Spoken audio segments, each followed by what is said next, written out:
Le torchon brûle-t-il entre le roi Charles et son frère le prince Andrew? Le cadet est dans la tourmente depuis plusieurs années, en raison de son amitié avec l'homme d'affaires et criminel sexuel Jeffrey Epstein, qui s'est donné la mort en 2019.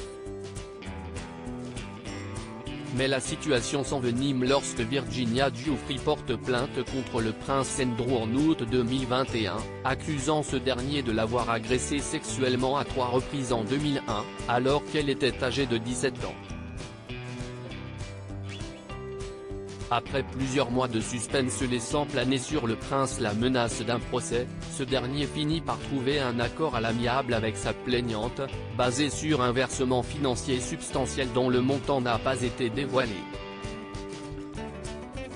Si Andrew parvient à éviter le jugement du tribunal, il ne peut se s'affranchir de celui du public, qui s'indigne de voir le duc d'York impuni malgré les lourdes accusations.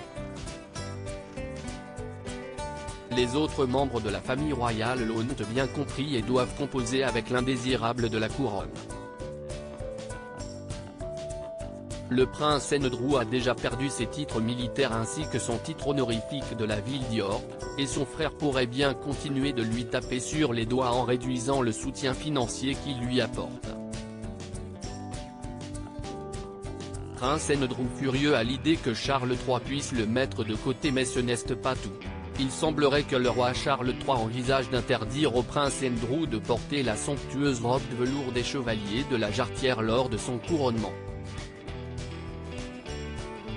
Déjà en juin dernier, il avait été privé de la traditionnelle cérémonie de l'ordre de la Jarretière à Windsor. Une source a déclaré au Mirror que le prince avait été laissé dans l'ignorance la plus totale en ce qui concerne sa tenue pour le couronnement, bien que d'autres aient été informés des détails, et qu'il était furieux à l'idée qu'on puisse lui interdire de porter les robes. Que décidera le roi Charles III? Verdict le 6 mai prochain.